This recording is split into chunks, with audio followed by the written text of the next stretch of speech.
Special ಕಾಯ್ತಾ ಇರೋದು ನಿಮ್ಮ ಡಿ ಬಾಸಿನ ಸೆಲೆಬ್ರೇಷನ್ಗೆ.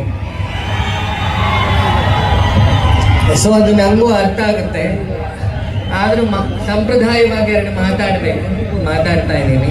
ಒಂದು, ಇವತ್ತು ಜ್ಞಾನಕ್ಕೊಂದು ಸಮುದ್ರ ಅಂದರೆ ನಮ್ಮ ನಿರ್ಮಲಾನಂದ, ಪ್ರೇಮಕ್ಕೊಂದು ಸಮುದ್ರ ಅಂದರೆ ನಮ್ಮ ಶೇಖರ ಸ್ವಾಮೀಜಿಗಳು, ಮತ್ತೆ ಸೇವೆಗೊಂದು ಸಮುದ್ರ ಅಂತ ಹೇಳಿದ್ರೆ ನಮ್ಮ ಸುತ್ತೂರಿನ ಸ್ವಾಮಿಗಳು, ಮಮತೆಗೊಂದು ಸಮುದ್ರ ಅಂದ್ರೆ ನಿಮ್ಮ ಸುಮಲತಾ ಅಮ್ಮ ಇಲ್ಲೇ ಇದ್ದಾರೆ, ಹಾಗೆ ಕಲೆಗೊಂದು ಸಮುದ್ರ ಅಂದ್ರೆ ನಿಮ್ಮ ಡಿ ಬಾಸ್ ಅವ್ರ ಹಿಂದೆ ನಿಂತಿದ್ದಾರೆ. ದರ್ಶನ್ ಅವ್ರ ಬಗ್ಗೆ ಇಲ್ಲೆಲ್ಲ ಸ್ವಾಮೀಜಿ ಇದ್ದಾರೆ, ನಾನು ಸ್ವಾಮೀಜಿ ಅಷ್ಟು ದೊಡ್ಡ ಮಟ್ಟಕ್ಕಿನ್ನೂ ಹೋಗಿಲ್ಲ. ಈಗ ಒಂದು ನಮಸ್ಕಾರ ಮಾಡಿದ ಕಾರಣ ಅಷ್ಟೇ. ಮಂಡ್ಯ ಪ್ರತಿ ವರ್ಷ ಒಂದು 8 ಸಲ ನಾನು ಇಲ್ಲಿಗೆ ಕಾಕ್ತಾಳೀಯವಾಗಿ ಯಾವುದೋ ಪ್ರೋಗ್ರಾಮಿಗೆ ಬಂದು ಹೋಗ್ತಾ ಇರ್ತೀನಿ. ಮಂಡ್ಯದವ್ರ ಮನಸ್ಸಲ್ಲಿ ಮಮತೆ ಎಷ್ಟುಂಟು, ಮೋಸ ಇಲ್ಲದ ಮನಸ್ಸು ನಿಂತು, ಅದಕ್ಕೆ ನಮಸ್ಕಾರ ಮಾಡಿ ಇಲ್ಲಿ ಕೂತ್ಕೊಂಡು. ಈ ಮಂಡ್ಯದಲ್ಲಿ ಬೆಳೆದ ಹುಡುಗರಲ್ಲಿ ಈ ಡ್ಯುಯಾಲಿಟಿ ಇರಲ್ಲ. ಮೈಸೂರು ಮಂಡ್ಯದ ಸ್ಪೆಷಾಲಿಟಿ ಅದು. ದರ್ಶನ್ ಆಗ್ಬೋದು ಅಥವಾ ಅಂಬರೀಷ್ ಅವರ ಮಗ ಅಭಿಷೇಕ ಆಗ್ಬೋದು, ಅವನ ಹತ್ರ ಡ್ಯುಯಾಲಿಟಿ ನಾನು ಇವತ್ತಿನ ತನಕ ನೋಡಲಿಲ್ಲ. ಮತ್ತೆ ಇಲ್ಲಿ ಎದುರುಗಡೆ ಕೂತಿದ್ದೆಲ್ಲ ನನ್ನ ಫ್ಯಾಮಿಲಿಯ ಗೆಟ್ ಟುಗೆದರ್. ಪ್ರಜ್ವಲ್ ದೇವರಾಜ್ ಆಗಲಿ, ಧನ್ವೀರ್ ಆಗಲಿ, ಶರಣ್ ಆಗಲಿ, ಚಿಕ್ಕಣ್ಣ ಆಗಲಿ. ಒಬ್ಬ ಆಕ್ಟರ್ ಹತ್ರ ಒಂದು ಸ್ವಲ್ಪ ನಿಮ್ಮ ವಿಷಲ್ ಸ್ವಲ್ಪ ಕಮ್ಮಿ ಮಾಡಿದರೆ ಹೇಳೋದು ಕೇಳುತ್ತೆ ಅಂದ್ಕೊಳ್ತೀವಿ. ನಾವೆಲ್ಲ ನಿಮ್ಮ ಹೀರೋವನ್ನ ಸೆಲೆಬ್ರೇಟ್ ಮಾಡ್ತೀವಿ,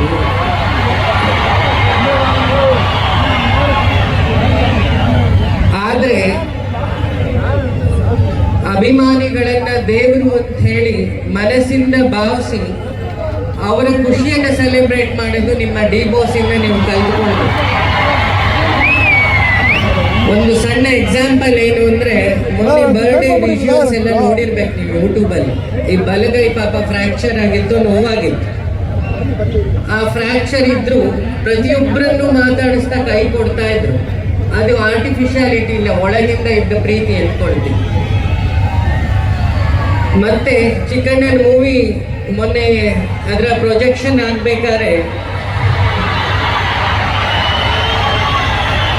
ಎಲ್ಲರೂ ಅವ್ರವ್ರ ಮೂವಿಯನ್ನ ಸೆಲೆಬ್ರೇಟ್ ಮಾಡಿದ್ರೆ ನನ್ನ ಹಾಗೆ ಇನ್ನೊಬ್ಬ ಕಲಾವಿದ ಬೆಳಿಬೇಕು ಅಂತ ಹೇಳಿ ಇಚ್ಛೆ ಪಡ್ತಾರಲ್ಲ, ಅದು ಹೀರೋಯಿನ ದೊಡ್ಡ ಗುಣ.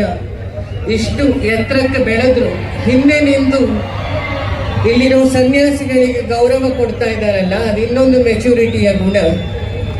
ಜೊತೆಗೆ ನೀವೆಲ್ಲ ಕನ್ನಡ ರಾಜ್ಯೋತ್ಸವದ ಧ್ವಜ ಹಾರಿಸ್ತಾ ಇದ್ದೀರಿ, ಆದರೆ ಇಷ್ಟು ವರ್ಷವು ಕನ್ನಡಕ್ಕೋಸ್ಕರ ಮಾತ್ರ ಮೂವಿ ಮಾಡಿ ಕನ್ನಡ ಭಾಷೆಯನ್ನೇ ಕೊನೆ ಉಸಿರು ತನಕ ಇಟ್ಕೊಂಡು ಕಾವೇರಿ ನೀರು ಕನ್ನಡ ಭಾಷೆ ಎರಡೂ ಬಿಡಲ್ಲ ಅಂತ ಹೇಳಿ ಪ್ರತಿಜ್ಞೆ ಏನಾದ್ರು ಮಾಡಿದರೆ ನಿಮ್ಮ ಡಿ ಬಾಸ್ ಅನ್ನ ಎಕ್ಸಾಂಪಲ್ ಕೊಡ್ಬೋದು.